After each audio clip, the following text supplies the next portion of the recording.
Alors il aimerait se lever. Mais mon pauvre ami, tu es dans les mains de ton cœur. Et ton cœur dit non, on reste au lit. Mais c'est le travail nécessaire de tout bon juif. Nécessaire. Sans ça, rien ne va marcher.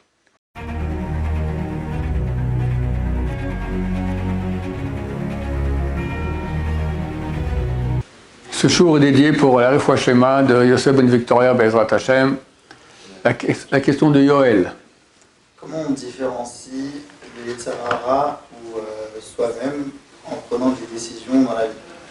Donc, quelqu'un doit prendre une décision dans la vie, et tu me poses la question, comment savoir si la décision qu'il prend, elle est bonne, elle provient de la vérité, ou bien non, c'est peut-être le mauvais penchant que nous avons tous, d'accord, qui m'a fait prendre cette décision.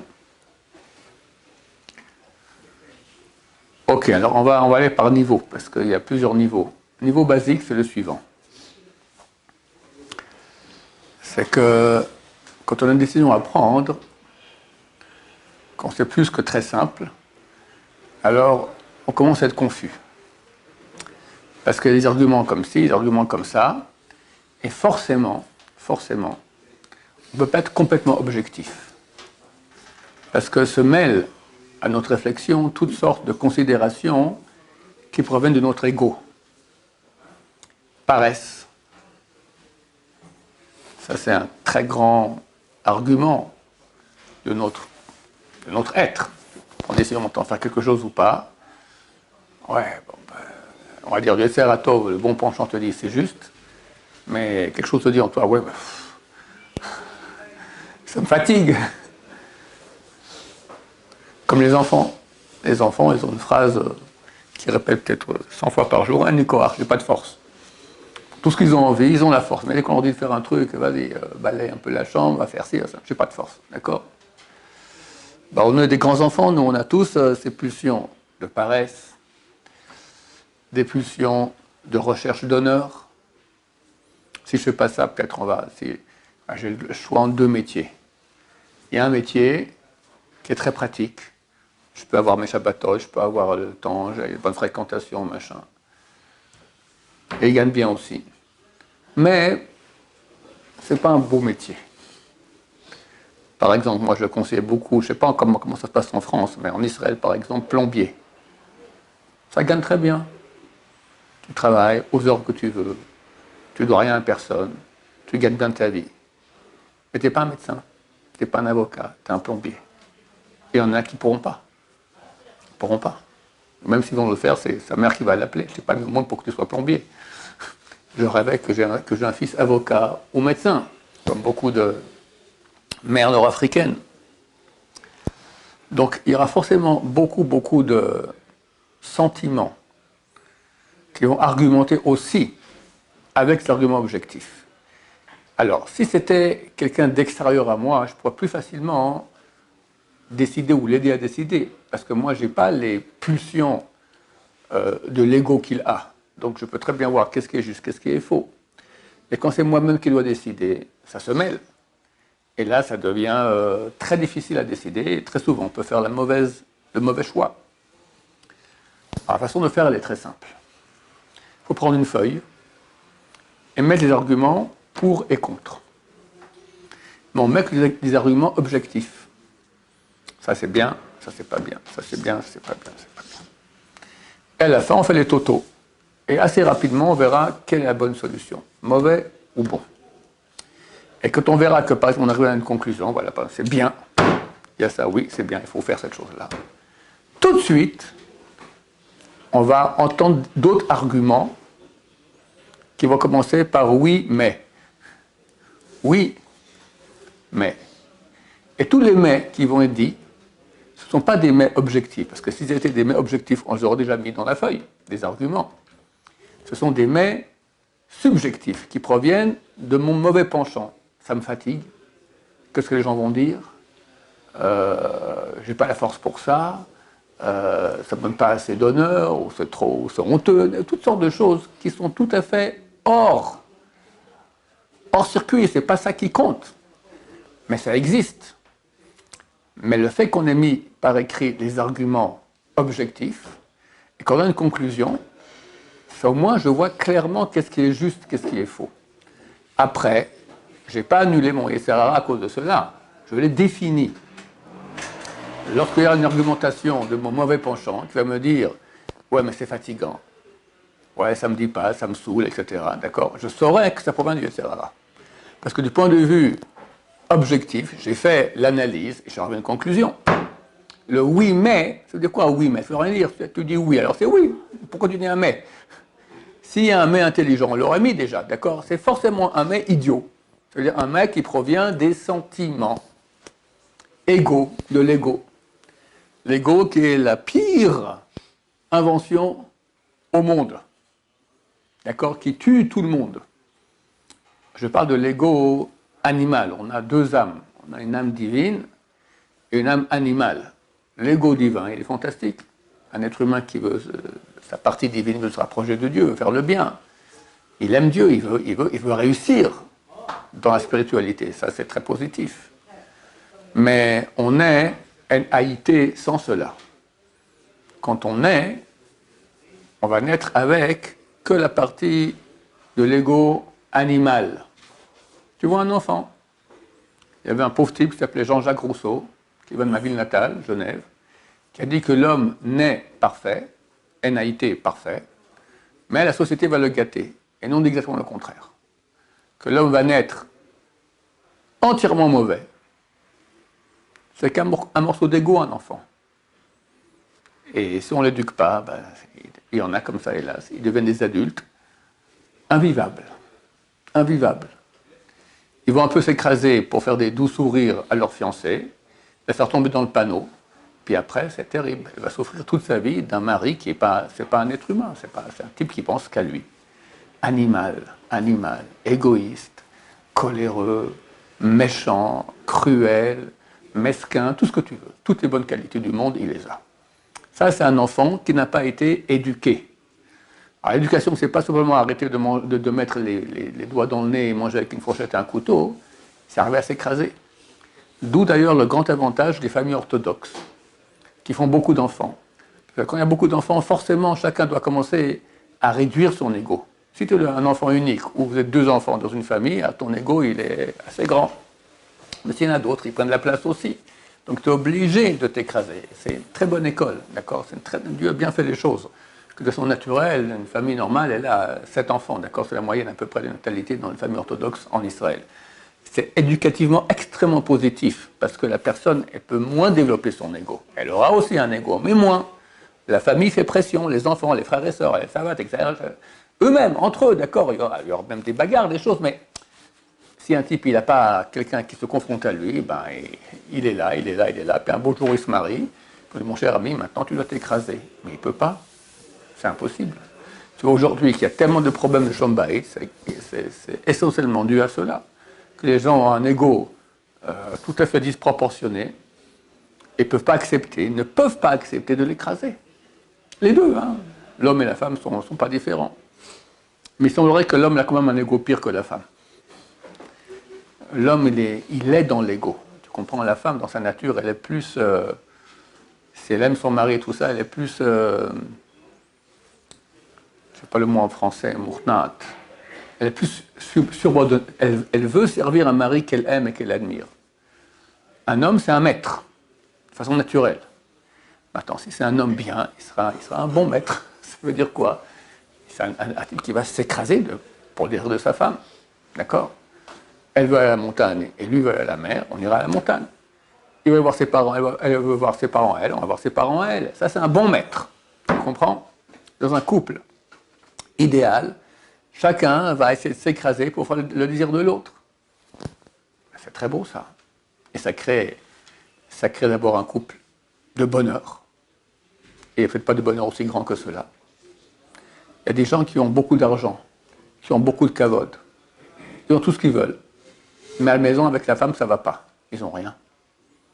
C'est malheureux comme tout. Ils sont dans une détresse terrible. Et il y en a qui n'ont pas l'argent, ils n'ont pas les honneurs, mais ils ont un bonheur à la maison. Mais c'est fantastique, ils rentrent à la maison le soir, il est aimé par sa femme, il aime sa femme, ils s'entendent, ils sont heureux, ils sont contents. Il y a tout, qu'est-ce qui lui manque? Et les enfants qui voient cela, eh ben, ils ont tout aussi. Un enfant qui voit des parents qui s'entendent et qui s'aiment et qui se respectent, qui n'entendent jamais un cri. Il y a des familles que je connais, les enfants n'ont jamais entendu un cri du père ou de la mère. Ils s'énervent, ben ils s'écrasent. Crier! Non, mais on n'est pas dans la jungle. Aujourd'hui, c'est pas crier, on espère qu'ils ne vont pas se boxer, ouais. Terrible. Tout ça à cause de l'ego. Alors, c'est une petite parenthèse pour expliquer que l'ego, dans nos décisions, il se mêle beaucoup. Un moyen de ne pas le neutraliser, mais de l'identifier. C'est comme j'ai dit, tu vas écrire tous les arguments objectifs. Et à la fin, tu arrives à une conclusion. Et là, directement, l'ego, il va sauter. Hey, oui, mais... Quoi, tu as dit oui, alors tais-toi, tu as dit oui. Pourquoi tu dis oui? C'est que tu reconnais que c'est vrai. Mais, ok, ce même ne m'intéresse pas. Et celui qui va réussir à ce moment à non seulement identifier, mais neutraliser son mauvais penchant, ça, c'est un tzaddik. C'est écrit que les tzaddikim, leur cœur est dans leurs mains. Et les Rechaïm, leur cœur dans leurs mains, et les Rechaïm, ils sont dans les mains de leur cœur. Le cœur, c'est la partie animale, c'est l'ego, d'accord? Il aimerait un rachat, un mécréant, il aimerait faire des choses bien, mais il ne peut pas, on va dire. Prenons un exemple très, très quotidien, d'accord? Arriver à l'heure à la prière le matin. Chaque bon juif, il aimerait bien arriver à l'heure le matin à la prière. Mais quand il est dans le lit le matin, c'est qu'il bosse, c'est le SRA, d'accord? Il pèse quelques tonnes. Alors il aimerait se lever. Mais mon pauvre ami, tu es dans les mains de ton cœur. Et ton cœur dit non, on reste au lit. Et tu l'écoutes. Et tu l'écoutes. D'accord? Arriver à faire en sorte que mon corps soit dans mes mains, c'est moi qui décide. C'est un travail d'une vie, mais c'est le travail nécessaire de tout bon juif. Nécessaire. Sans ça, rien ne va marcher. Le couple, on n'en parle pas, mais au travail non plus, tout ça, il sera haï, ce type-là. Haï! Parce que qui dirige la personne, cette personne-là? Une partie animale. Les animaux, entre eux, ils font la guerre. Ils ne s'aiment pas, c'est terrible. Il n'y a rien de plus agréable de voir quelqu'un de humble. Parce qu'il maîtrise son ego, il ne se prend pour rien. Il est aimé par tout le monde. Il aime tout le monde, il est content avec tout le monde, il parle avec tout le monde, il est sympa. C'est des choses, c'est des gens aimés. Ça provient ou de façon naturelle, ou d'un travail que la personne a commencé à limiter son ego. Et c'est un travail d'une vie entière. Bon, ça c'est le moyen basique pour déjà arriver à prendre les bonnes décisions. Ensuite, des fois, il se peut que dans l'argumentation objective aussi, on a des doutes. On ne sait pas qu'est-ce qui est préférable, ça, ou des fois il y a des dangers, on ne sait pas très bien évaluer le danger. D'accord? Quelqu'un maintenant, il a rencontré une jeune fille, ou une jeune fille a rencontré un garçon. Ils se plaisent, mais il y a des questions.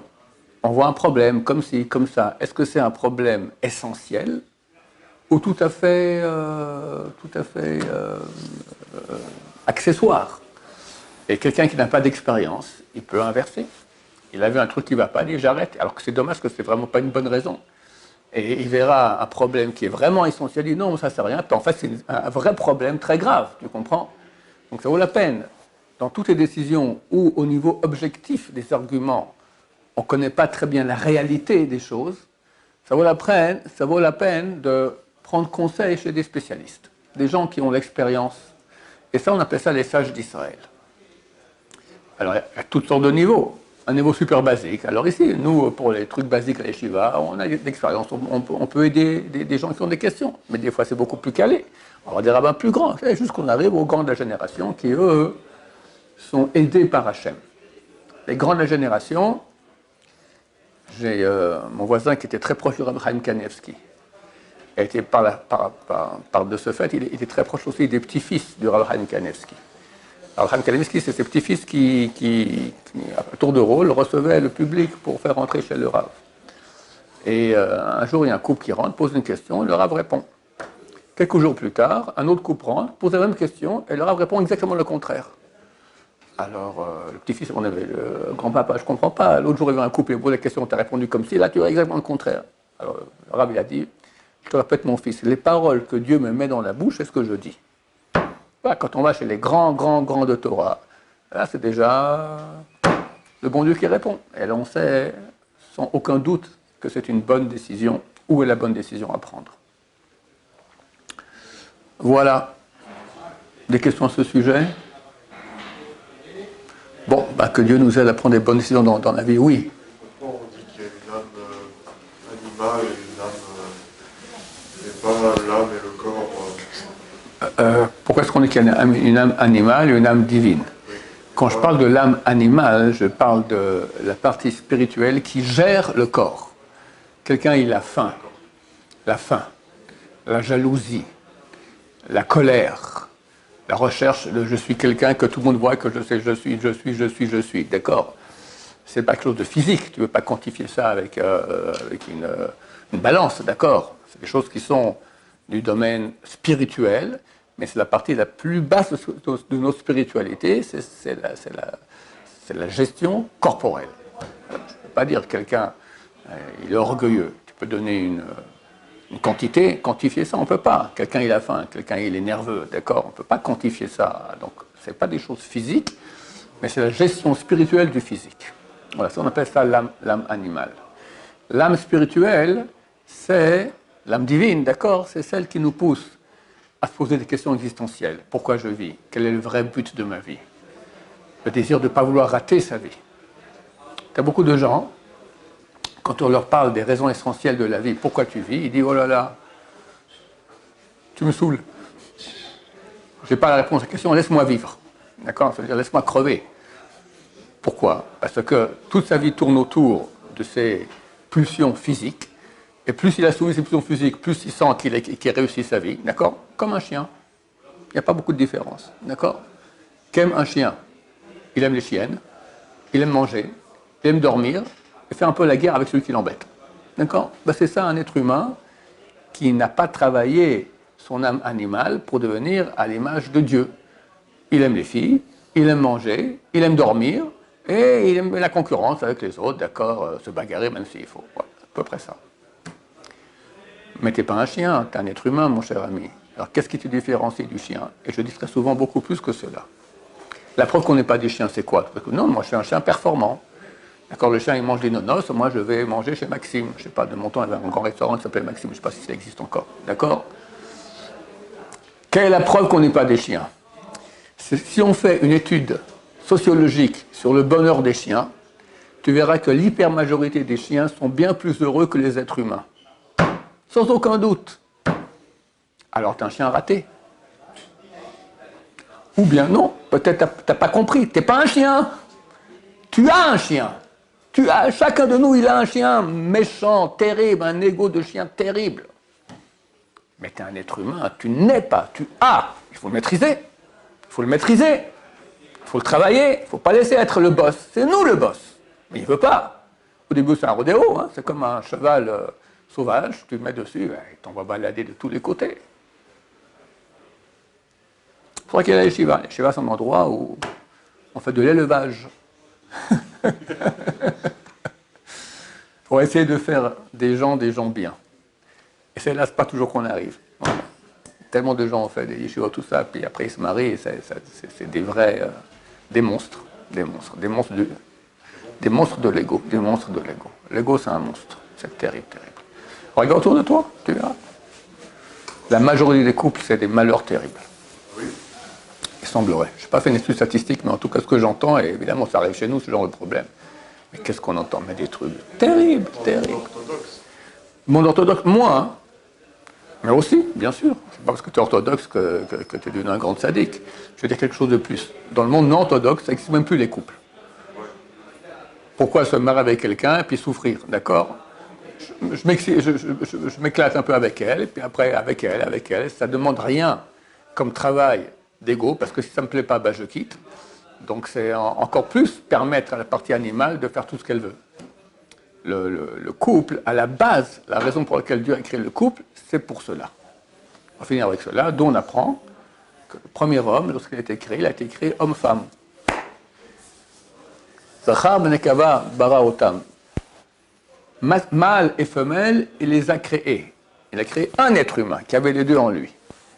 Après, la Torah dit que Dieu dit Lotov heyot adam levado. Ce n'est pas bon que l'homme soit seul. Et c'est lo ezer kenegdo. Je vais faire une aide en face de lui. Et il fait une opération chirurgicale, sépare hommes et femmes. Pourquoi c'est pas bien? C'est très très bien. Il n'y a jamais eu des problèmes de shalom bayit entre la partie féminine et masculine du même homme-femme. Ils s'entendaient à merveille. Comme mon bras droit ne va pas taper mon bras gauche. D'accord? Ça n'existe pas un truc pareil. Alors pourquoi Dieu dit c'est pas bien, on va les séparer? Réponse, tu ne pourras jamais être bien. Parce que tu es bien avec toi-même. Quelqu'un vient et te dit aide-moi. Pourquoi tu viens me voir à moi? Il y a 8 milliards d'habitants. On va voir quelqu'un d'autre. Tu peux rester quelqu'un de mauvais. Dieu veut nous enseigner à devenir bien. Ça veut dire donner de nous écraser pour un autre. Qu'est-ce qu'il fait? Il prend ma propre moitié, il la coupe, la met en face. Et vas-y. Maintenant, tu es obligé de t'écraser avec ta femme. Obligé! Sinon, ça boum!